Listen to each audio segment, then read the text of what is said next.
الحمد لله الحمد لله حمدا كثيرا كما أمر ونشهد أن لا إله إلا الله وحده لا شريك له ونشهد أن سيدنا محمدا عبده ورسوله صلى الله على محمد وعلى آله وأصحابه ما اتصلت عين بنظر أوصيكم عباد الله وإياي أولا بتقوى الله وقال جل جلاله عظيما أعوذ بالله من الشيطان الرجيم بسم الله الرحمن الرحيم والفجر وليال عشر والشفع والوتر والليل إذا يسر هل في ذلك قسم لذي حجر ألم تر كيف فعل ربك بعاد إرم ذات العماد التي لم يخلق مثلها في البلاد صدق الله مولانا العلي العظيم وقال النبي صلى الله عليه وسلم بكل شعرة حسنة صدق رسول الله صلى الله عليه وسلم அளவற்ற அருளாளனும் நிகரற்ற அன்புடையோனுமாகிய அல்லாஹு ஜல்ல ஷானுஹு வ தஆலாவின் திருநாமத்தினால் இன்றைய குதுபா பிரசங்கத்தை ஆரம்பம் செய்கின்றேன். இந்த உலகத்திற்கு இறுதியாகவும் அருளாகவும் அனுப்பி வைக்கப்பட்ட எங்களுடைய நபி முஹம்மது முஸ்தபா ஸல்லல்லாஹு அலைஹி வஸல்லம் அவர்களின் மீதும் அவர்கள் வாழ்க்கை வழிமுறைகளை எடுத்து நடந்த சஹாபாக்கள், தாபிஊன்கள், தபா தாபிஈன்கள் மற்றும் கியாமத்துடைய நாள் வரும் வரையில் எவரவர்களெல்லாம் அவர்களின் வாழ்க்கை வழிமுறைகளை எடுத்து நடப்பார்களோ அப்படிப்பட்ட நல்லோர்கள் அனைவர்களின் மீதும் அல்லாஹ்வின் சாந்தியும் சமாதானமும் கபூலியத்தும் அருளும் உருவாகட்டும். புனிதமான ஜும்ஆவுடைய பரதை நிறைவேற்ற வேண்டும், முழுமையான நன்மைகளை அடைந்து கொள்ள வேண்டும் என்ற நல்ல நியத்துடன் நேர காலத்துடனே அல்லாஹ்வின் இல்லமாம் பள்ளிவாசலை நோக்கி வந்து அமைதியாக அமர்ந்திருக்கும் அல்லாஹு ஜல்ல ஷானுஹு வ தஆலாவின் நல்லடியார்களே, நேசர்களே, எல்லா நிலையிலும் எல்லா விடயங்களிலும் அல்லாஹ் ஒருவனையே பயந்து நடந்து கொள்ள வேண்டும் என்று தக்வாவுடைய வசியத்தை முதலில் எனக்கும் அதை துயர்ந்து உங்களுக்கும் நான் ஞாபகப்படுத்திக் கொள்கின்றேன். இன்றைய குதுபா பிரசங்கத்தை பொறுத்தவரையில் பல விஷயங்களை ஞாபகப்படுத்துவது பொருத்தமாக இருந்தாலும் நேரம் காலத்தினுடைய தேவையை கருத்தில் கொண்டு 3 தலையங்கங்கள் இங்கு தெரிவு செய்யப்பட்டிருக்கின்றன. அதில் முதலாவது 2 தலையங்கள் மிகவும் சுருக்கமாக இருக்கும். 3வது தலையங்கம் ஓரளவுக்கு விரிவாகவும் நீளமாகவும் இருக்கும். அந்த அடிப்படையிலே திருமறை அல் குர்ஆன் சொல்லுகின்ற ஒரு செய்தியோடு இந்த தலையங்கத்தில் நுழைவோம். அல் குர்ஆன் இப்படி சொல்லுகிறது, மேலும் நீங்கள் உமது இரட்சகனை தொடர்ந்து வணங்கிக் கொண்டே இருப்பீராக, யகீன் என்ற மரணம் உங்களை வந்து அடையும் வரையில் நீர் உமது இரட்சகனை வணங்கிக் கொண்டே இருக்க வேண்டும் என்று அல்லாஹு ஜல்ல ஷானுஹு வ தஆலா அல் குர்ஆனின் மூலம் ரசூலுல்லாஹுக்கு ஒரு கட்டளை போடுகிறான். வஅபுது ரப்பக ஹத்தா யஅதியகல் யகீன், யகீன் என்ற மரணம் உங்களை வந்தடையும் வரையில் உமது இரட்சகனாகிய அல்லாஹுவை நீங்கள் வணங்கிக் கொண்டிருக்க வேண்டும் என்று அல்லாஹு ஜல்ல ஷானுஹு வ தஆலா ஒரு மூமினான மனிதன், ஒரு முஸ்லிமான மனிதன் மௌத்து வரையில் அல்லாஹை சந்தோஷப்படுத்த வேண்டும், வணக்க வழிபாடு ஈடுபட வேண்டும். வெறுமனே ரமலானுக்கு மட்டும் அமல் செய்து போதாது, வெறுமனே ஜும்மா தினத்தில் மட்டும் அமல் செய்து போதாது, வெறுமனே மையத்து வீட்டில் மட்டும் அல்லாஹை நினைத்து போதாது, எல்லா நிலையிலும் அல்லாஹை மௌத்து வரையில் அல்லாஹை நீ வணங்கிக் கொண்டுதான் இருக்க வேண்டும் நபியே என்று அல்லாஹு ஜல்ல ஷானுஹு வ தஆலா அமல் இபாதத்துகள் என்பது வெறும் சீசனுக்குரியதல்ல. சீசனுக்குரிய இபாதத் இருக்கின்றன. உதாரணத்துக்கு ரமலானுடைய மாதத்தின் பகல் காலங்களில் பரந்த நோன்பு நோட்பது போல, ரமலானுடைய காலத்தில் இரவிலே தராவி தொழுவது போல, இது ரமலானுக்கென்றுள்ள விசேடமான அமல்கள். இது தவிர உள்ள எல்லா இபாதத்தும் ஒவ்வொரு நாளும் சுற்றி சுற்றி வரும். உதாரணத்துக்கு பள்ளியை செழிப்பாக்குவது, அது எப்பொழுதும் உள்ள அமல். சுபஹு, லுஹர், அசரு, மக்ரிப், இஷா இமாம் ஜமா தொழுவது எப்பொழுதும் உள்ளது. ஒவ்வொரு பரந்தான தொகைக்கு முந்தின சுன்னத்தை பிந்தின சுன்னத்தை எப்பொழுதும் உள்ளது. இதே போல அல் குர்ஆனை ஓதுவது, அதை விளங்குவது, அதை பாடமாக்குவது, அதன்படி அமல் செய்வது, இது வருஷம் முழுக்க எப்பொழுதுமே இருக்க வேண்டியது. எனவே நீ குத்பா பிரசங்க முதலாவது தலையங்கம் என்ன தெரியுமா? 64 4 நாட்களுக்கு முன்பதாக இன்றிலிருந்து, இன்று வெள்ளிக்கிழமை 4வது பிறை, இன்றிலிருந்து ஒரு 64 நாள் முன்னுக்கு சென்று பாருங்கள். ரமதானுடைய மாதமாக இருக்கும். அதுவும் ரமதான் மாதத்தின் இறுதி கட்டத்தில் ஷவ்வாலுடைய முதல் பிறையாக இருக்கும். அப்படியானால் ரமதானுடைய மாதத்துக்கு நாம் விடை கொடுத்து 2 மாதம் கழிந்து அடுத்த மாதத்தின் 4வது பிறையில் இது கூட இருக்கிறோம். அப்படியானால் 64 நாட்கள் ரமதானை விட்டும் நாம் தூரமாக இருக்கிறோம். ஆனால் கவலைக்குரிய செய்தி தெரியுமா? 64 நாட்கள் தான் ரமதான் மாதத்தை விடை கொடுத்திருக்கிறோம். ஆனால் எங்களுடைய உம்மத்து, எங்களுடைய சமூகம் பள்ளிவாசலை விட்டும் 64 கிலோமீட்டர் தூரமாக இருக்கிறது. ரமதானுடைய காலத்தில் பள்ளி ஹயாத்தாக்கினோமே, ரமதானுடைய காலத்தில் சுபஹுக்கு இமாஜா தொழுதோமே, ரமதானுடைய காலத்திலே கியாமுல் தொழுகைக்காக படையாக கூட்டம் கூட்டமாக வந்தோமே, 1 மணித்தியாலம், 2 மணித்தியாலம், 3 மணித்தியாலம், 5 மணித்தியாலம், மாஷா அல்லாஹ் அதிகமான மணித்தியாலங்கள் ஒதுக்கி இரவு வணக்கம் ஈடுபட்டோமே. ரமதானுடைய மாதத்துக்கு விடை கொடுத்த 64 நாட்கள் தான் எத்தனை கியாமுல் தொழுதோம், எத்தனை தஹஜ்ஜத் தொழுதோம், எத்தனை சுபஹை இமாஜமா தொழுதோம். இப்படி ஒவ்வொருவரும் தன்னை கேட்டுக்கொள்ளுங்கள். எனவே 64 நாட்கள் தான் நாம் ரமதானுக்கு விடை கொடுத்திருக்கிறோம். ஆனால் பள்ளி வாசலை விட்டு வெகு தூரமாக இருக்கிறோம். எனவே ஒரு பள்ளி வாசலிலே, ஒரு நோட்டீஸ் போர்டிலே ஒரு அறிவித்தல் எழுதப்பட்டிருந்தது. அதை நீங்கள் வாசித்திருப்பீர்கள், நீங்கள் பார்த்திருப்பீர்கள். இந்த வருஷமும் போடப்பட்டிருந்தது, சென்ற வருஷமும் போடப்பட்டிருந்தது. காணவில்லை. யாரை? ரமதானுடைய மாதத்தில் பள்ளியை செழிப்பாக்கியவர்களை காணவில்லை. கண்டு பிடித்து பள்ளியோடு சேர்ப்பவர்களுக்கு அல்ல சொர்க்கத்தை கொடுப்பான் என்று துஆ எழுதியிருந்தார். இந்த வருஷம் இன்னும் ஒரு விஷயத்தை பார்த்தேன். அது என்ன எழுதப்பட்டிருந்தது என்றால், என்னுடைய விருந்தாளிகள் என்னை சந்தித்து விட்டு சென்று விட்டார்கள், என்னுடைய உறவினர்களோ என்னோடு தொடர்பாக இருக்கிறார்கள். என்ன அர்த்தம்? ரமதானுடைய மாதம் வந்தது, விருந்தாளி வந்தது போல பள்ளிவாசலுக்கு வந்துவிட்டு அமளிபாத செய்துவிட்டு விரைந்து சென்று விட்டார்கள். ஆனால் தொடர்ந்து உறவினர்களாக இருந்தவர்கள் இன்னமும் என்னோடு இருக்கிறார்கள். சுபஹானல்லாஹ். அது கொஞ்சம் பேர் தான், பழைய அந்த வயசாளி, தொடர்ந்து வந்து கொண்டிருந்த சின்ன பிள்ளைகள், அந்த ஹஸ்ரத், அந்த மோதின் சாப், அது 1 சப்பு 2 அரை சப்பு, அதே தான். ரமதானுடைய மாதத்தில் 5 சப்பு 6 சப்பு 10 சப்பு என்றெல்லாம் இருந்தது. இன்ஷா அல்லாஹ் அந்த நிலை திருப்பி வர வேண்டும். மிகவும் கிட்டடியில் தான் நாம் ரமதானுக்கு விடை கொடுத்திருக்கிறோம். ஆனால் ரமதானில் இருந்த அமளிபாதம் குறைந்திருக்கிறது. இன்ஷா அல்லாஹ் அதை மீண்டும் ஒரு முறை ஹயாத்தாக்க வேண்டும் என்பதற்காகவே சுருக்கமாக ஞாபகப்படுத்தப்பட்டது. ரசூலுல்லாஹ் சொன்ன செய்தியை சொல்லி அடுத்த தலையங்கத்தில் நுழைய விரும்புகிறேன்.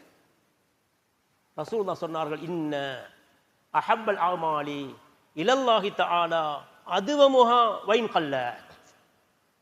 அல்லாஹ்வுக்கு மிக விருப்பமான இபாதத்து தெரியுமா? தொடர்ந்தேர்ச்சியாக ஒரு மனிதன் செய்கின்ற ஒரு இபாதத். வைன் கல்ல, அது கொஞ்சமாக இருந்தாலும் பரவாயில்லை. ஒரு நாளைக்கு எழும்பி 10 ரக்காத் தஹஜ்ஜத் தொழுகிறார், 12 ரக்காத் தொழுகிறார், 16 ரக்காத் தொழுதார், 20 ரக்காத் தொழுதார், 50 ரக்காத் தொழுதார். அடுத்த நாள் சுபகம் இல்லாமல் படுத்தார். இது சரியா? இது அந்த இபாதத் சரியா? ஒரு நாளைக்கு லுஹா, அடுத்த நாள் லுஹரும் இல்லை. ஒரு நாளைக்கு 3 ஜுசு, அடுத்த நாள் ஒரு பக்கமும் இல்லை. இதை விட ஒவ்வொரு நாளும் 2 ரக்காத் தஹஜ்ஜத், ஒவ்வொரு நாளும் 2 ரக்காத் லுஹா, ஒவ்வொரு நாளும் 2 பக்கம் குர்ஆன். பரவாயில்லை. வைன் கல்ல, கொஞ்சமாக இருந்தாலும் பரவாயில்லை, தொடர்ந்து செய்வோம் இன்ஷா அல்லாஹ். எனவே முடியுமான அளவுக்கு கூடுதலாக இபாதத்துகள் செய்வோம். கொஞ்சமாக இருந்தாலும் பரவாயில்லை, தொடர்ந்து செய்வோம். இதுதான் இந்த குத்பா பிரசங்கத்தின் 1வது பகுதி. இனி 2வது பகுதியையும் சுருக்கமாக ஞாபகப்படுத்திவிட்டு 3வது பகுதியில் நுழைய விரும்புகிறேன். 2வது பகுதி என்ன தெரியுமா? சந்தோஷமான செய்தி, நீங்கள் துஆ செய்ய வேண்டிய செய்தி. சந்தோஷப்படுவோம். அல்லாஹ் தஆலா நமக்கும் அந்த பாக்கியத்தை தர வேண்டும். யார் யாருக்கெல்லாம் அல்லாஹ் பாக்கி தந்தானோ அவர்கள் மீண்டும் ஒருவர் கொடுக்க வேண்டும். அதுதான் அல்லாஹ்வுடைய மாளிகையை சந்திப்பதற்காக, தரிசிப்பதற்காக, தவாப் செய்வதற்காக, அந்த ஜம்சம் கிணறை பார்ப்பதற்காக, மினா, அரஃபா, முஸ்தலிஃபா, சுபஹானல்லாஹ், மகாம் இப்ராஹிம், அல்லாஹ்வுடைய அத்தாட்சிகளை கண்ணால் காண்பதற்காக பல்லாயிரக்கணக்கான மனிதர்கள் நமது தாய் நாட்டை விட்டும் சென்றிருக்கிறார்கள் மக்காவை நோக்கி. அல்லாஹ் தஆலா அத்தனை பேருடைய பிரயாணங்களையும் ஹைராக்கி அருள்வானாக. இந்த நோக்கத்துக்காக சென்றார்களோ அவர்கள் உண்மையான இஹ்லாஸை அவர்கள் கொடுத்தருவானாக. சொன்னார்கள் ஸல்லல்லாஹு அலைஹி வஸல்லம், மன் ஹஜ்ஜ ஃபலம் யர்ஃபஸ் ஃபலம் யஃப்ஸுக், ரஜஅ கயௌமின் வலதத்துஹு உம்முஹு. சொன்னார்கள் ஸல்லல்லாஹு அலைஹி வஸல்லம், அல்லாஹுடைய மாளிகையை தரிசிப்பதற்கு ஹஜ்ஜுடைய வணக்கத்துக்கு நியத்து வைத்து பாவங்களை கலந்து கொள்ளாமல் பிழையான பேச்சுவார்த்தைகளை பேசிவிடாமல் தன்னை தற்காத்து ஃபர்லு, வாஜிபு, சுன்னத்து, முஸ்தஹப்பு அத்தனை பேணி அழகான முறையில் யார் இஹ்லாஸோடு ஹஜ்ஜுடைய வணக்கத்தை நிறைவேற்றுவாரோ ரஜஅ கயௌமின் வலதத்துஹு உம்முஹு, அன்று பிறந்த பாலகனை போல பாவமே இல்லாத ஒரு பரிசுத்த அடியானாக அவர் திரும்பி வருவார் என்று சொன்னார்கள் முஹம்மது ரசூல் ஸல்லல்லாஹு அலைஹி வஸல்லம். எனவே யாரெல்லாம் ஹஜ்ஜுடைய வணக்கத்துக்காக சென்றிருக்கிறார்களோ, இன்னும் கடைசியாக செல்ல இருக்கிறார்களோ, அத்தனை பேருடைய பிரயாணங்களையும் அல்லாஹ் பரக்கத்தானதாக, ஹைரானதாக, சலாமத்தானதாக்கி அருள்வானாக. அதே நேரம் சென்ற பல வருஷங்களுக்கு முன்பதாக ஹஜ்ஜுடைய கடமைகளை முடித்து விட்டு எத்தனையோ ஹாஜிகளில் உட்கார்ந்திருக்கிறோம். எத்தனையோ ஹாஜாக்கள் வீடுகளில் இருக்கிறார்கள், பெண்மணிகள். அல்லாஹ் அத்தனை பேருடைய ஹஜ்ஜையும் கபூல் செய்து கொள்வானாக. அதே நேரம் ஏனைய வருஷங்களில் ஹஜ்ஜி செய்து முடித்தவர்கள் சின்னொரு சிந்தனைக்காக அவர் சிந்தித்துக் கொள்ளட்டும், சிந்தித்துக் கொள்வோம். நான் ஹஜ்ஜுடைய வணக்கத்தை நிறைவேற்றினேன் 2000ஆம் ஆண்டு, 1980ஆம் ஆண்டு, 1978ஆம் ஆண்டு, 2010ஆம் ஆண்டு, பல வருஷத்தில் நாம் ஹஜ்ஜை நிறைவேற்றி இருப்போம்.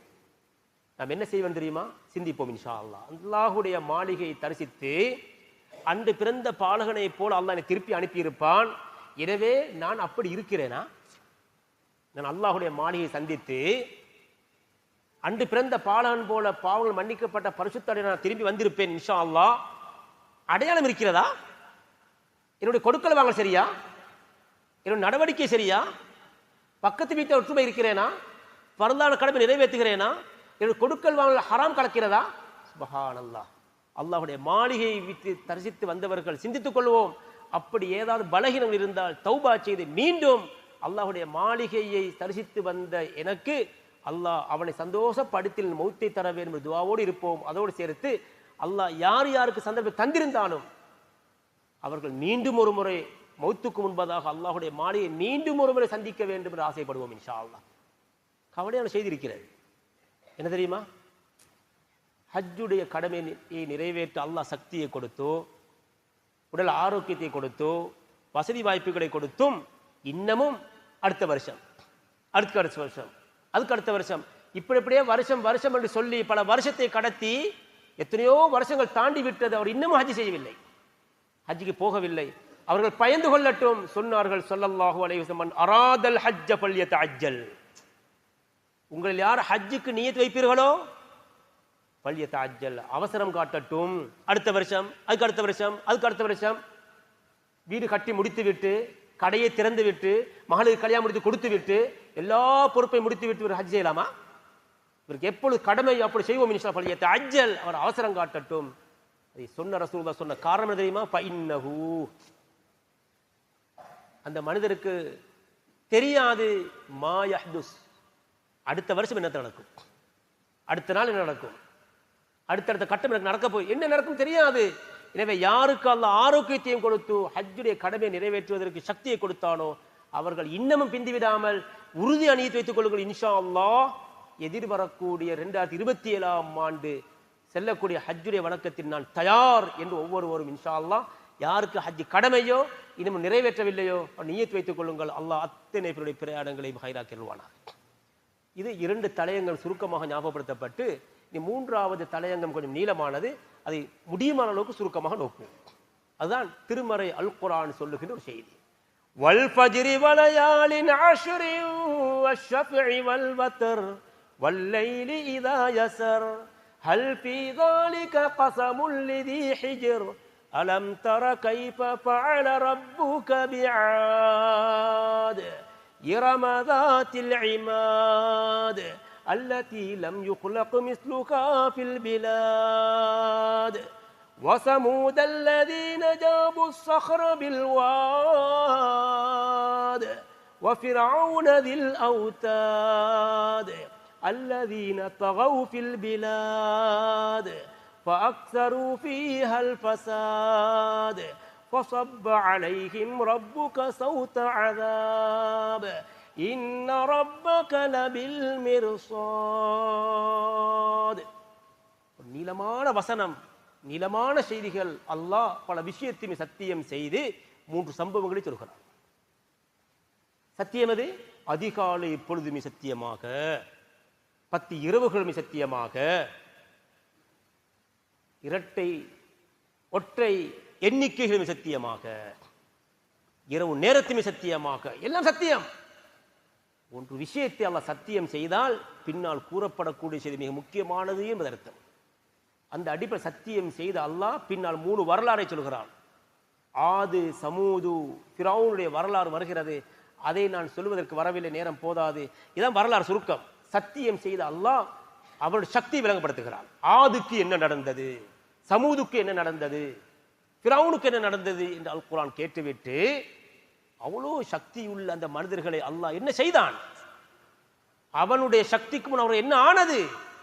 وَثَمُودَ الَّذِينَ جَابُوا الصَّخْرَ بِالْوَادِ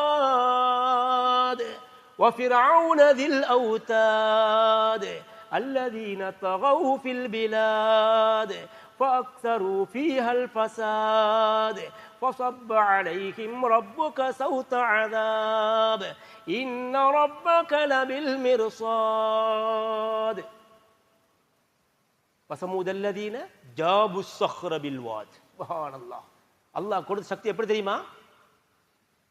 பெரிய பெரிய இயந்திரங்கள் மூலமாக மலைகளை குடைகிறோமே, வித்தங்கள் இடித்து தள்ளுகிறோமே, சுப்ஹானல்லாஹ், கைகளால், கை விரல்களால் குடைந்தெடுத்தார்கள். ஜாபு ஸஹ்ர, ஜாபு ஸஹ்ர, பெரிய பெரிய பாறாங்கல்லுகளை குடைந்தெடுத்தார்களே. அல்லாஹ் கேட்கிறான், அவர்களை பார்க்கவில்லையா? ஆது கூட்டத்தை பற்றி உங்களுக்கு தெரியாதா? சமூது கூட்டத்தை பற்றி உங்களுக்கு தெரியாதா? ஃபிரௌனுடைய படை பற்றி உங்களுக்கு தெரியாதா? ஃபஅக்ஸரு ஃபீஹல் ஃபஸாத், மிகப்பெரிய குழப்பங்கள் அதிகமாக செய்து கொண்டிருந்தார்களே, என்ன நடந்தது? ஃபஸப்ப அலைஹிம் ரப்புக சௌத அஸாபின், அல்லாஹ் கடுமையான தண்டனையை கொடுத்தானே. இன்ன ரப்பக லபில் மிர்சாத், அல்லாஹ் எதிர்பார்த்து கொண்டிருக்கிறான், விட்டு கொடுப்பான், விட்டு விட்டு பிடிப்பான், பிடித்தால் பயங்கரமானது. அல்லாஹ் தஆலா பலஸ்தீன மக்களுக்கு உதவட்டும், ஈரானிய மக்களுக்கு அல்லாஹ் பாதுகாப்பை கொடுக்கட்டும், இந்த லெபனானை அல்லாஹ் பாதுகாக்கட்டும், அரபு நாடுகளை பாதுகாக்கட்டும், குறிப்பாக முஸ்லிம் சமூகத்தை பாதுகாக்கட்டும். முஸ்லிம் நாடுகளையும் அரபு நாடுகளையும் முஸ்லிம் மனிதர்களையும் கொன்று குவித்து இல்லாமலாக்கி அவர்களை அப்படியே சக்தி இழக்க செய்த ஒரு பலகீனமான ஒரு அடிமைகளாக மாற்ற வேண்டும் என்ற திட்டத்தில் யகூதிகளும் நசாராக்களும் திட்டமோட்டு வேலை செய்து கொண்டிருக்கிறார்கள். அதுக்கு எத்தனையோ அடிமைகளாக விட்டன, அது அரபு நாடாக இருக்கட்டும், இன்னும் எத்தனையோ. என்றாலும் தலை நிமிர்ந்து எதிர் திசையில் நின்று போராடி கொண்டிருக்கிறார்கள். மத்திய கிழக்கு நாட்டிலே மிகப்பெரிய ஒரு போராட்டம் நடந்து கொண்டிருக்கிறது முஸ்லிம் சமூகத்திற்காக, ஈமானுக்காக, ஈமானுடைய வெற்றிக்காக. அல்லாஹ் அந்த முஸ்லிம் சமூகத்தை பாதுகாக்கட்டும், அல்லாஹ் அவருடைய அகீதாக்களை சீராக்கட்டும், அல்லாஹ் அவருடைய கொள்கைகளை சரிப்படுத்தட்டும், அரபு நாட்டு தலைவர்களுக்கும் அல்லாஹ் ஹிதாயத்தை கொடுக்கட்டும். எனவே இறுதியில் அந்த முஸ்லிம் சமூகத்துக்கு வெற்றி கிடைக்க வேண்டும். வல்லரசு நாடுகள், நேட்டோ படையெல்லாம் ஒன்று சேர்ந்து முஸ்லிம்கள் எல்லாம் இல்லாமலாக்க விரும்பினாலும் அல்லாஹுடைய சக்திக்கு முன்னால் எதுவும் நடக்கப் போவதில்லை. அதைத்தான் இந்த 3 சம்பவங்கள் ஞாபகப்படுத்துகின்றன. அல்லாஹ் சத்தியம் செய்து சொன்னான், எப்படிப்பட்ட வல்லரசு நாடாக இருக்கட்டும், எப்படிப்பட்ட சக்தி மிக்கவர் இருக்கட்டும், அல்லாஹ் நாடினால் ஒன்றுமில்லாமலாக்கி விடுவான் என்பதை காட்டுவதற்காகவே சத்தியத்தை செய்துவிட்டு ஆதுடைய சம்பவத்தை நீங்கள் பார்க்கவில்லையா? சமூது கூட்டத்தின் சம்பவத்தை நீங்கள் கேட்கவில்லையா? ஃபிரௌனுடைய படைக்கு என்ன ஆனதை சிந்திக்கவில்லையா? இந்த வரலாறுகள் எல்லாம் அல்லாஹுடைய சக்திக்கு முன்னால் ஒன்றுமில்லாமல் போனது. எனவே ஈமானுடைய சக்தியாலும், ஈமானுடைய பலத்தாலும், ஒற்றுமை என்ற பலத்தாலும் அல்லாஹ் அந்த முஸ்லிம் சமூகத்தை வெற்றியை கொடுப்பானாங்க. துஆ செய்து கொள்ளுங்கள். அவர்களுடைய வெற்றி தான் எங்களுடைய வெற்றி. அவர்களை கீழால் போட்டு மிதித்தால் அத்தனை முஸ்லிம் சமூகத்துக்கும் நஷ்டம்தான். எனவே அந்த முஸ்லிம் சமூகம் எவர்களுக்காக பாடுபடுகிறதோ, முஸ்லிம்கள் அந்த யகூதிகளுக்கும் நசாராக்களுக்கும் எதிர் திசையில் நின்று போராடி கொண்டிருக்கிறார்களோ, அல்லாஹ் கூடிய சீக்கிரம் ஒரு வெற்றியை கொடுக்கட்டும். அல்லாஹ் முழு உலகத்தில் முஸ்லிம் சமூகத்துக்கு வெற்றியை கொடுக்கட்டும். குறிப்பாக அந்த பலஸ்தீன மக்களுக்கு அல்லாஹ் தஆலா விடுதலை கொடுக்கட்டும். யாரையெல்லாம் கைது செய்யப்பட்டிருக்கிறார்களோ, அநீதி இழைக்கப்படுகிறார்களோ, சித்திரவதை செய்யப்படுகிறார்களோ, யா அல்லாஹ் அவர்களுக்கு நிம்மதியை கொடுப்பார்கள். கவலையான செய்தியை சொல்ல வேண்டும். வரலாறிலே இல்லாத அளவுக்கு பைத்துல் முகத்தஸ் பள்ளிவாசலிலே பல லட்சக்கணக்கான மனிதர்கள் தொழுதார்களே, இந்த யூதர்கள் நின்று 1 நாள் 2 நாள் 3 நாள் 4 நாள் நினைத்த நாள் மூடுவார்கள். அந்த அளவுக்கு அதிகாரத்தை கையில் கொண்டு வந்து விட்டார்கள். அல்லாஹ் பாதுகாக்கட்டும். கூடிய சீக்கிரம் அல்லாஹ் முஸ்லிம் வெற்றியை கொடுப்பான். மஸ்ஜிதுல் அக்ஸா பள்ளிவாசலுடைய முழு அதிகாரம் முஸ்லிம் கையில் வரும். நாம் துஆ செய்வோம் இன்ஷா அல்லாஹ். அதை கவனம் எடுப்போம். இது இந்த குத்துபா பிரசங்கத்தில் 3வது தலையங்கத்தில் மிக முக்கியமான பகுதி. இப்பொழுதுதான் நான் விஷயத்துக்கு வரப்போகிறேன். அல்லாஹ் சத்தியம் செய்தானே, அதிகாலை பொழுதுமி சத்தியமாக என்று சொன்னானே, அதன் பிறகு 10 இரவுகள் மி சத்தியம் சொன்னான். அந்த 10 இரவுகள் எது என்பதை பற்றி அறிஞர்கள் சொல்லும் பொழுதோ, அதுதான் நாம் தற்போது இருக்கின்ற துல்ஹஜ் மாதத்தினுடைய 1வது தினத்திலிருந்து 10 பிறைகள்.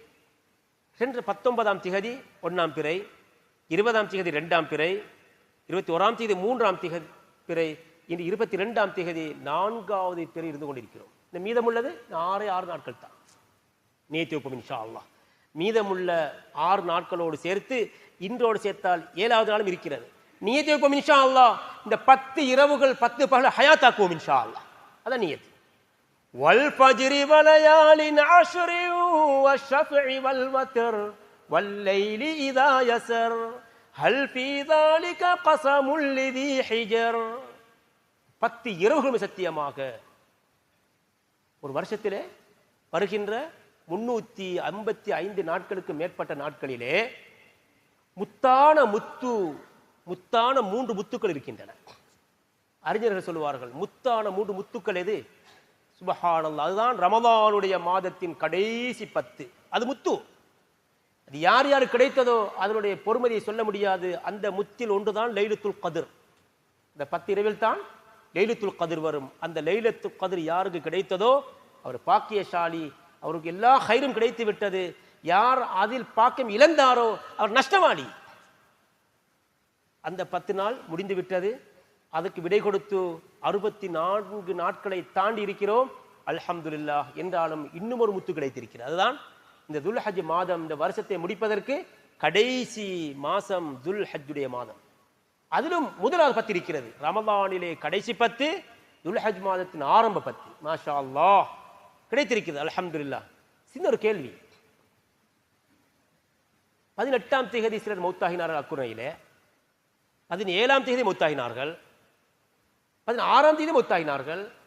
இன்றும் ஒரு ஜனாசா. இப்படி ஒவ்வொரு நாளும் ஜனாசா கேள்விப்படுகிறோமே. கேள்வி என்ன தெரியுமா? 19ஆம் தேதி, 20ஆம் தேதி, 21ஆம் தேதி, 22ஆம் தேதி, இந்த 4 நாட்களிலே நாங்கள் செய்த இபாதத் இருக்கிறதே, அதற்குரிய கூலியும் 17ஆம் தேதி செய்த நன்மை, 16ஆம் தேதி செய்த நன்மை வித்தியாசமானது. எப்படின்னு பார்ப்போம். சுப்ஹானல்லாஹ். அதே சொல்ல போகிறோம், பார்ப்போம். சொன்னார்கள் முஹம்மது ரசூல் ஸல்லல்லாஹு அலைஹி வஸல்லம், மாமின் ஐயாமின் அல் அமலு ஸாலிஹு ஃபீஹா அஹப்பு இலல்லாஹி மின் ஹாதிஹில் ஐயாமி. சுப்ஹானல்லாஹ்.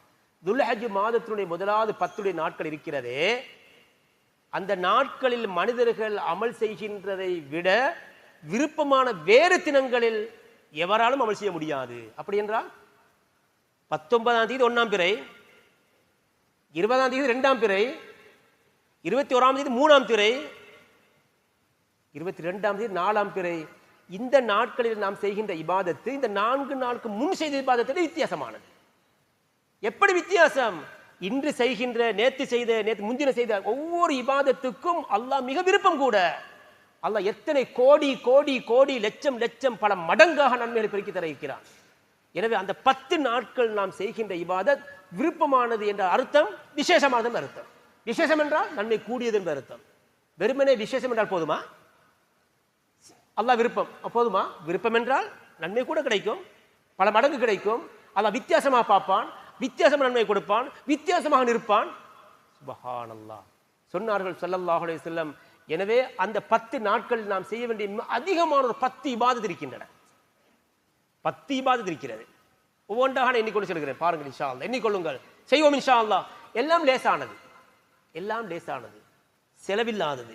ஒன்றே ஒன்று தான் செலவு, மற்ற எல்லாம் செலவில்லாது. பார்ப்போம். முதலாவது, ஒவ்வொரு நாளும் தொழுகின்ற வளமையான தொழுகை இருக்கிறது, பரந்தான தொழுகை. இமாம் ஜமாத் தொழுவோம் இன்ஷா அல்லாஹ். நியத்து சுபஹ், லுஹர், அஸர், மக்ரிப், இஷா இமாம் ஜமாத்தோடு முழுமையாக தொழுவது இன்ஷா அல்லாஹ். அதுக்கு முந்திய சுன்னத்து, பிந்திய சுன்னத்து ஒன்று எண்ணிக்கொள்ளுங்கள். இரண்டாவது, முடியுமான அளவுக்கு இந்த துல்ஹஜ் மாதத்தில் இருந்து பெருநாள் தினம் வரும் வரையில் இருக்கின்ற 9 பிறைகளில் சுன்னத்தான நோன்பு நோட்பது. சொன்னார்கள் ஸல்லல்லாஹு அலைஹி வஸல்லம், ஒரு வருஷத்தினுடைய நன்மை வழங்கப்படும். ஒரு நாளுடைய நோன்பு ஒரு வருஷத்துக்கு சமனானது என்று முஹம்மது ரசூல் ஸல்லல்லாஹு அலைஹி வஸல்லம் இந்த துல்ஹஜ் மாதத்தினுடைய சுன்னத்தான் நோன்பின் சிறப்பு ஒரு வருஷத்துக்கு சமனானது என்று உற்சாகப்படுத்துகிறார். முடியுமான அளவு பார்ப்போம் இன்ஷா அல்லாஹ். இது 2வது அமல். 3வது அமல் இருக்கிறது. அதுதான் வளமையாக செய்கின்ற அமலாக இருந்தாலும் விசேஷமாக இந்த நாட்கள் செய்வதற்கு நாம் நியத்து வைக்க வேண்டிய இபாதத்தில் ஒன்றுதான் அல் குர்ஆன் தொடர்பு. குறைந்தது ஒரு நாளைக்கு 3 ஜுசு. ஒரு நாளைக்கு 3 ஜுசுனா 10 நாளில் 30 ஜுசு. சரி, போனது போய்விட்டது, 4 நாள் கடந்து விட்டது. நியத்து இன்ஷா அல்லாஹ் இன்றிலிருந்து ஒரு நாளைக்கு 2 ஜுசு. 2 2 2 12 ஜுசு. 6 நாட்கள் பேலன்ஸ் ஆகிருக்கிறது, 7 நாட்கள் பேலன்ஸ் ஆகிருக்கிறது. இன்ஷா அல்லாஹ் இப்படி குறைந்தபட்சம் நம்மால் முடியுமான அளவுக்கு இந்த 10 நாட்கள் மீதமான நாட்களை ஹயாத்தாக்குவோம் இன்ஷா அல்லாஹ். இரவையும் ஹயாத்தாக்குவோம், பகலையும் ஹயாத்தாக்குவோம் இன்ஷா அல்லாஹ். 3 இபாதத் சொல்லப்பட்டன. 4வது ஒன்று இருக்கிறது. அதுதான் இழ்திகாஃப். பள்ளிவாசலில் முடியுமான அளவுக்கு அதிகமான நேரத்தை கடத்துவது, முடியுமானால் பள்ளிவாசல் இரவு தங்குவது. மாஷா அல்லாஹ் நிர்வாக சபை அனுமதி தரும் இன்ஷா அல்லாஹ். ஆசை உள்ளவர்கள் 2 மணித்தியாலம் 3 மணித்தியாலம் 4 மணித்தியாலம் இன்ஃபிராதி இமாம் ஜமாத்தாக கூட்டாக அறிமுகப்படுத்தப்பட மாட்டாது. மாறா தனிப்பட்ட முறையில் யாருக்கும் இபாதத் செய்யலாம் இன்ஷா அல்லாஹ். இரவு நின்று வணங்குவோம், அதிகமான தொழுவோம், அதிகமான குர்ஆன் ஓதுவோம், பள்ளிக்கு இஷா தொழுவித்து வருவோம், 10 மணிக்கு வருவோம். 10 மணிலிருந்து 12 1 மணி 2 மணி 3 மணி குறைந்த ஒரு 5 மணித்தியாலம் 4 மணித்தியாலம் ஒரு 3 மணித்தியாலம் ரமலானுடைய கடைசி 10 எவ்வளவு டைம் ஒதுக்கினோம்? ஏன் ஒதுக்கினோம்? சிறப்பு என்ற காரணத்தை. அதே போன்ற சிறப்பு தான் இது. இது அரஃபாவுடைய தினத்தை சுமந்து வருகின்ற 10 நாட்கள். இது போன்ற சிறந்த நாட்கள் ஆயுள் இல்லை. அஃதலு ஐயாமி துன்யா. அறிஞர்கள் சொல்லுவார்கள், உலகத்திலே வருகின்ற நாட்களிலே மிக சிறந்த நாட்கள் இது. சிறந்தது என்றால் நன்மையும் சிறந்தது என்பது அர்த்தம். பாரமானது, பல மடங்கு அல்லாஹ் கொடுக்கக்கூடியது, அல்லாஹ்வுக்கு மிக விருப்பமானது. எனவே இபாதத் 5 அமல்கள் சொல்லப்பட்டு விட்டன. இந்த 6வது இபாதத்தை பாருங்கள். மாஷா அல்லாஹ், அது அதிகமாக நமது வழக்கத்தில் இருந்தாலும் அதை சேர்த்துக் கொள்வோம் இன்ஷா அல்லாஹ். அதுதான் விசேஷமாக அரஃபாவுடைய தினம் வரப்போகிறது. 9வது பிறை, அதாவது பெருநாளைக்கு முந்திய தினம். பெருநாளைக்கு முந்திய தினம் அத்தாசி மிந்தில் ஹிஜ்ஜா, துல்ஹஜ் மாதத்தினுடைய 9வது பிறையில் அரஃபாவுடைய நோன்பை நோற்பது. சொன்னார்கள் ஸல்லல்லாஹு அலைஹி வஸல்லம், யுகஃபிரு ஸனத்தல் மாலியத வல் பாக்கியத. 2 வருஷங்களுடைய பாவங்கள் மன்னிக்கப்பட்ட மனிதர்களாக மாறலாம் இன்ஷா அல்லாஹ். ஒரு நோன்பு நோக்க போகிறோம், 2 வருஷத்தில் பாவங்கள் மன்னிக்கப்பட போகின்றன. எனவே அது மிகப்பெரிய பாக்கியம். அரஃபாவுடைய நோன்பு இது 9வது செய்தி. தினத்தில் நோக்கின்ற நோன்பு இது 5 6வது நன்மை. இனி 7வது ஒன்று இருக்கிறது. எல்லாம் லேசி, அதுதான் சதகா, தான தர்மம். அள்ளி கொடுப்போம் இன்ஷா அல்லாஹ், அள்ளி அள்ளி கொடுப்போம். இந்த 10 நாட்களில் கொடுக்கின்ற சதகாக்குரிய கூலியும் சென்ற கிழமை நான் கொடுத்திருப்போம் சதக்கா வித்தியாசமானது. இதே போல இந்த நாளை தாண்டி கொடுக்கிற சதக்கா வித்தியாசமானது. உதாரணத்துக்கு ஒரு பள்ளி வாசலுக்கு ஒரு 10 லட்சம் ரூபாய் வாக்களித்திருந்தார், அல்லது ஒரு குடும்பத்துக்கு ஒரு 10,000 ரூபாய் கொடுப்போம் நியத்து வைத்திருக்கிறார். அதை பிந்தி கொடுக்காமல் முந்தி கொடுப்போமே. இந்த அரஃபாவுடைய தினம் வருவதற்கு 10 நாட்கள் கொடுப்போமே. ஒரு பள்ளி வாசல் உதவி நியத்து வைத்திருப்பார், இன்னொருவர் மதரசாவுக்கு உதவி நியத்து வைத்திருப்பார், இன்னொரு பொதுமக்களுக்காக பாதைக்காக ஒரு சதக்கா ஒதுக்கியிருப்பார். இப்படி எவ்வளவோ நியத்து வைத்திருப்போம் சதக்காக்கள். அதை பிற்படுத்தாமல் இந்த 10 நாட்களில் நாம் கொடுப்போமானால் அந்த சதக்காவுக்கு விசேஷமான நன்மை இருக்கும். ஏன்? அஹப்பு இலல்லாஹி மின் ஹாதிஹில் ஐயாமி, இந்த 10 நாட்களை விட சிறந்த நாள் இல்லை என்று ஸல்லல்லாஹு சொல்லி தருகிறார். எனவே என்னென்ன இபாது இருக்குமோ அதிகமாக செய்வோம் இன்ஷா அல்லாஹ். இப்பொழுது 7வது அமல் சொல்லப்பட்டுள்ளது. 8வது அதுதான் சுப்ஹானல்லாஹ் வல்ஹம்துலில்லாஹ் வலா இலாஹ இல்லல்லாஹ் வல்லாஹு அக்பர். அதிகமாக ஓதுவோம் இன்ஷா அல்லாஹ். ஃபாக்ஸிரு ஃபீஹின்ன மினத் தஸ்பீஹி வத்தஹ்மீதி வத்தஹ்லீலி வத்தக்பீரி. சொன்னார்கள் ஸல்லல்லாஹு அலைஹி வஸல்லம், இந்த துல்ஹஜ் மாதத்தினுடைய 1வது 10 அதிகமாக தஸ்பீஹ் செய்வீர்களாக. தஸ்பீஹ் என்றால் சுப்ஹானல்லாஹ் சொல்லுவது, தஹ்லீல் லா இலாஹ இல்லல்லாஹ் சொல்லுவது, தஹ்மீத் அல்ஹம்துலில்லாஹ் சொல்லுவது, தக்பீர் அல்லாஹு அக்பர் சொல்லுவது. குறைந்தபட்சம் சுப்ஹானல்லாஹி வல்ஹம்துலில்லாஹி வலா இலாஹ இல்லல்லாஹு வல்லாஹு அக்பர். அதிகமாக சொல்லலாம். ஒரு நிமிஷத்திலே 15 தடவை சொல்லலாம். சொல்லி பாருங்கள், தேவை என்றால் 15 தடவை சொல்லலாம் இன்ஷா அல்லாஹ். சுப்ஹானல்லாஹி வல்ஹம்துலில்லாஹி வலா இலாஹ இல்லல்லாஹு வல்லாஹு அக்பர் வலா ஹவ்ல வலா குவத்த இல்லா பில்லாஹ் சேர்த்துக் கொள்ளலாம். அல்லது அல்லாஹு அக்பர் அல்லாஹு அக்பர் லா இலாஹ இல்லல்லாஹு வல்லாஹு அக்பர் அல்லாஹு அக்பர் வலில்லாஹில் ஹம்த் அப்படி சொல்லலாம்.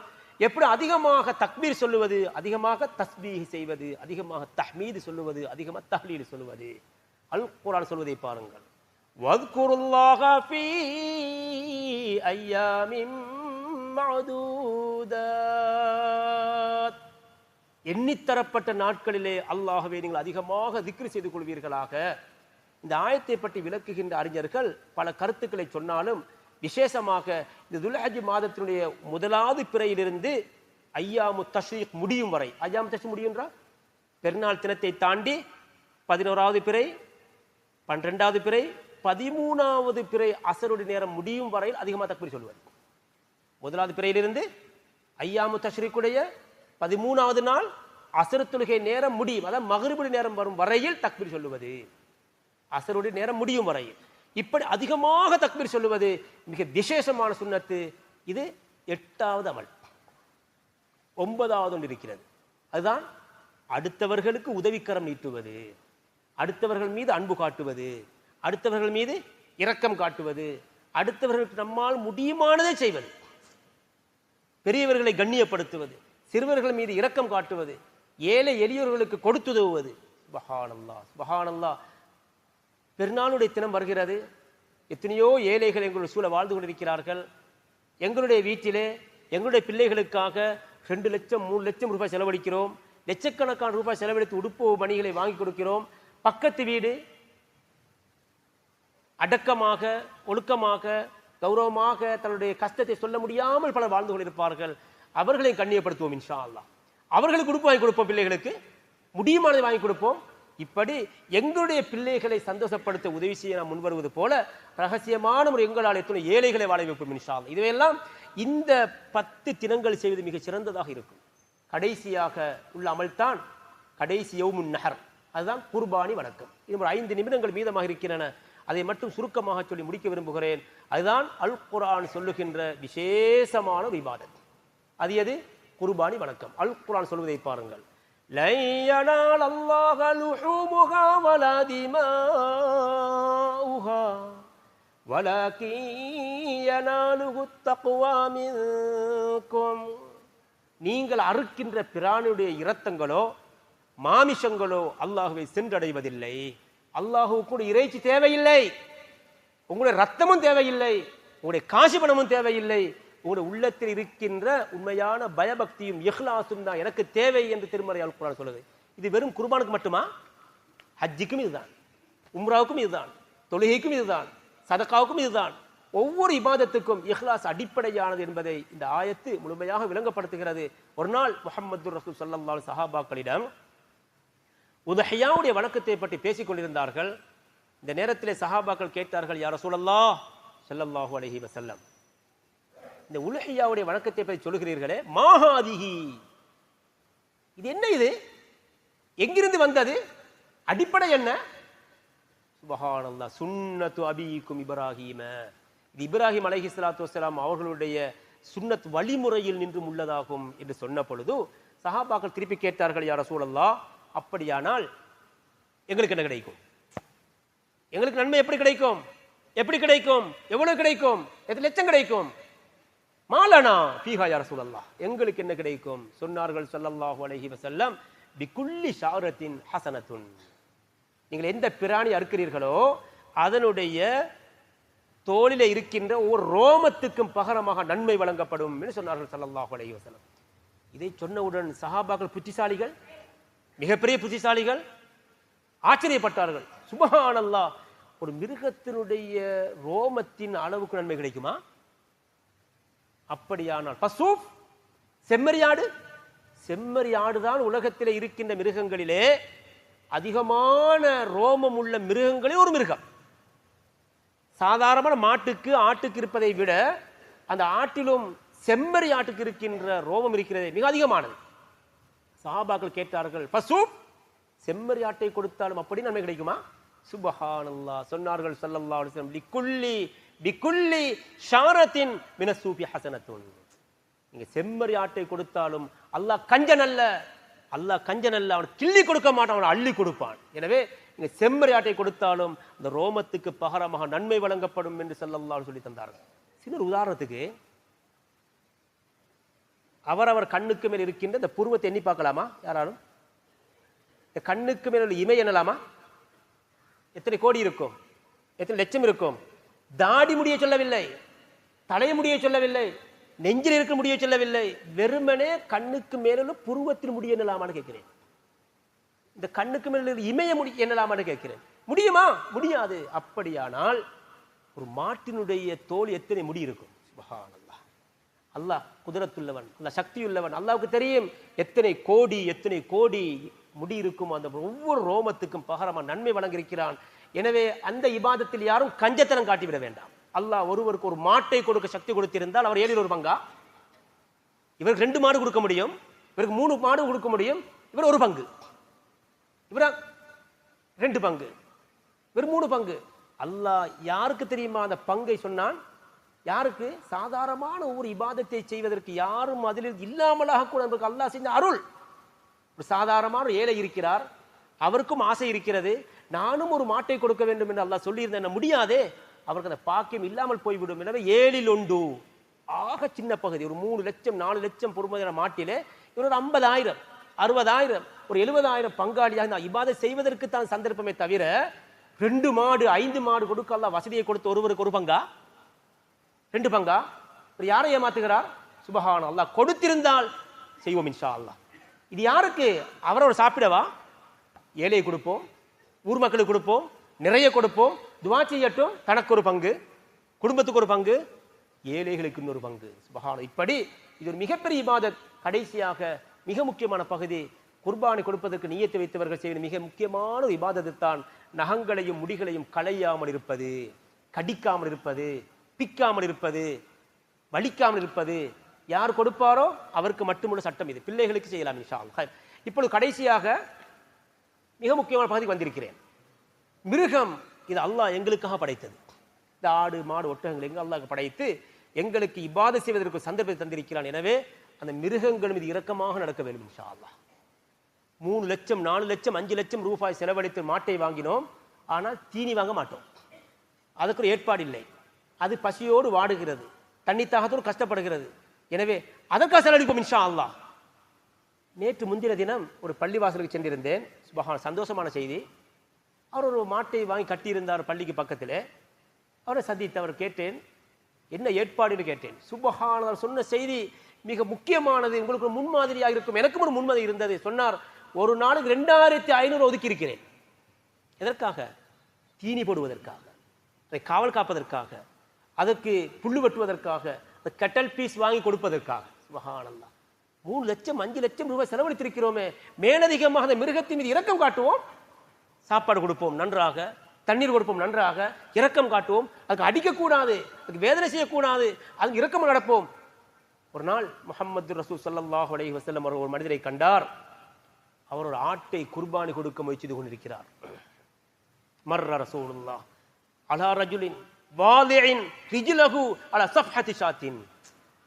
ஒரு ஆடு காலிலே கட்டி போட்டு படுக்க வைத்திருக்கிறார். இவர் அந்த ஆட்டுக்கு மேலால் தன் காலை வைத்து இறுக்கமாக மிதித்துக் கொண்டிருக்கிறார். கவலையான செய்தி என்ன தெரியுமா? வஹுவ யுஹித்து ஷஃப்ரதஹு.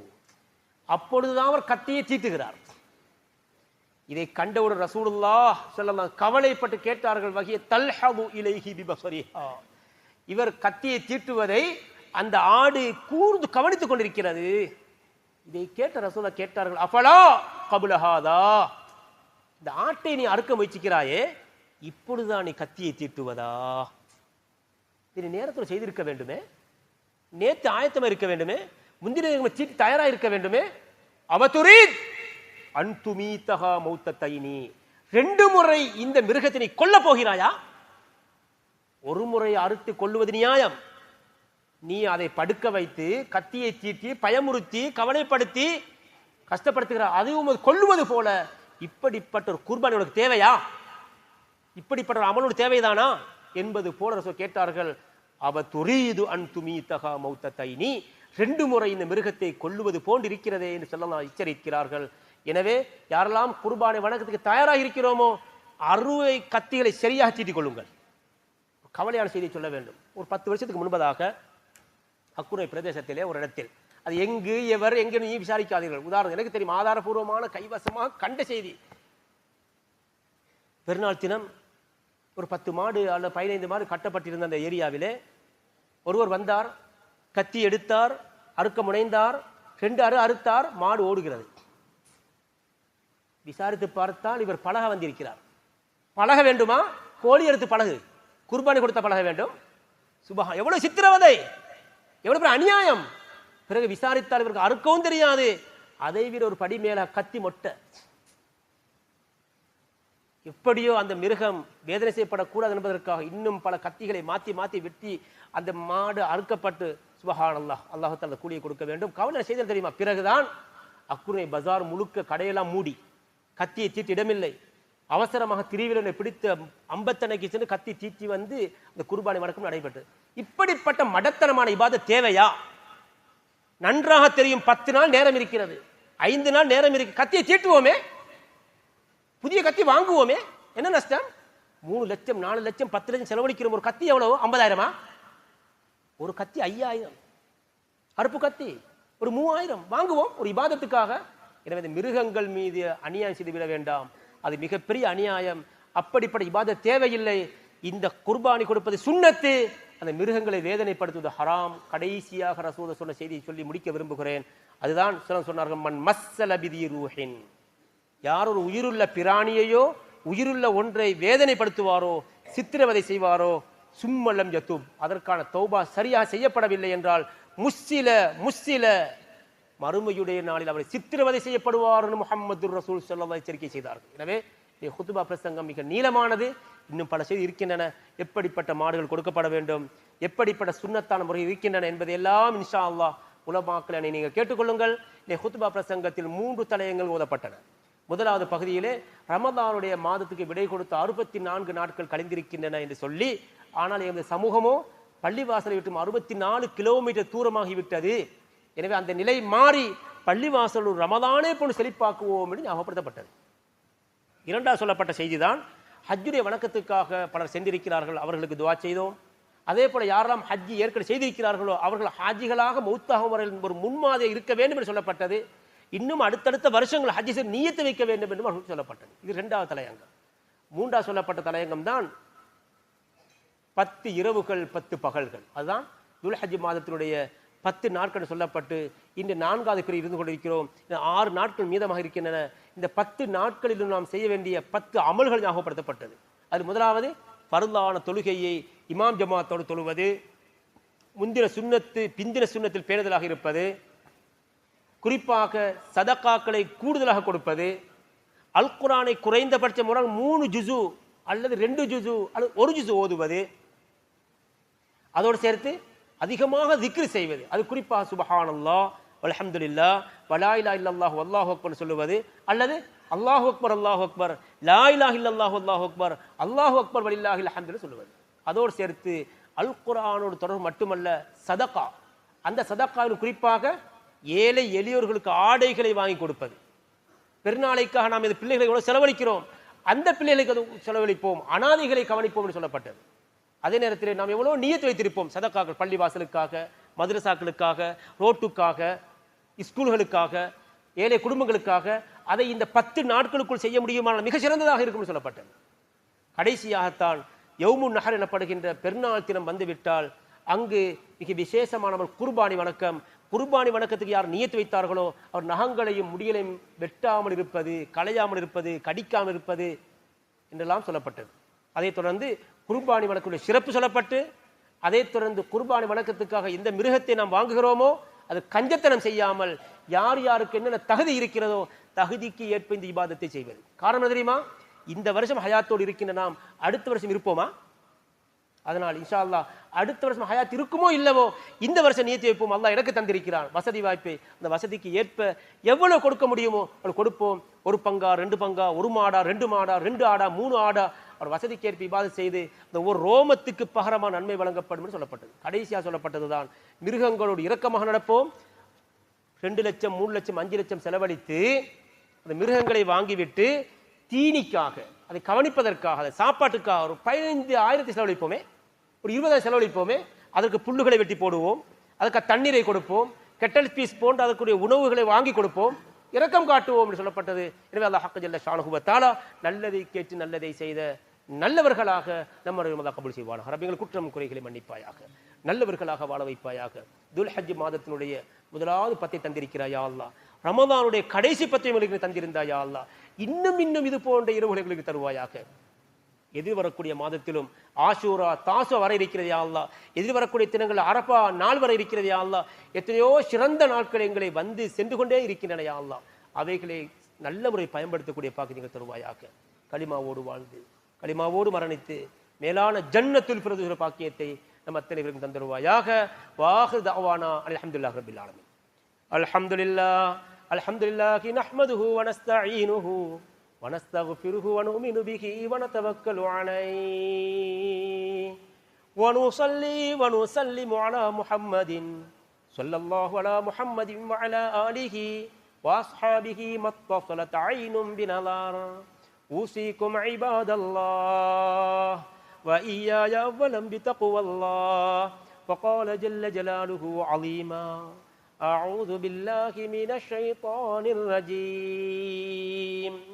بسم الله الرحمن الرحيم. والفجر وليال عشر والشفع والوتر والليل إذا يسر هل في ذلك قسم لذي حجر ألم تر كيف فعل ربك بعاد إرم ذات العماد التي لم يخلق مثلها في البلاد. بارك الله لنا ولكم بالقرآن العظيم ونفعنا وإياكم بالآيات والذكر الحكيم. أقول قولي هذا أستغفر الله لي ولكم فاستغفروا إنه هو الغفور الرحيم. أوصيكم ونفسي أولا بتقوى الله.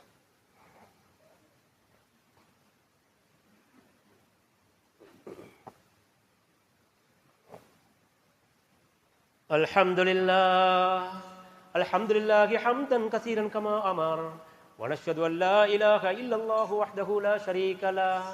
ونشهد أن سيدنا محمدا عبده ورسوله. صلى الله على محمد وعلى آله وأصحابه ما اتصلت عين بنظر. أوصيكم عباد الله وإياي أولا بتقوى الله. فقال جل جلاله عظيما: أعوذ بالله من الشيطان الرجيم.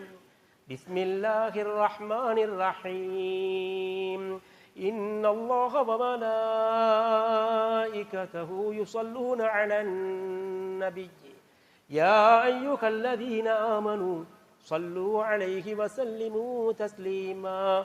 اللهم صل على سيدنا محمد وعلى آله الأخيار وارض عن الخلفاء الراشدين المهديين أبي بكر الصديق وعمر بن الخطاب وعثمان بن عفان وعلي بن أبي طالب رضي الله عنهم وارض عنا معهم برحمتك يا أرحم الراحمين.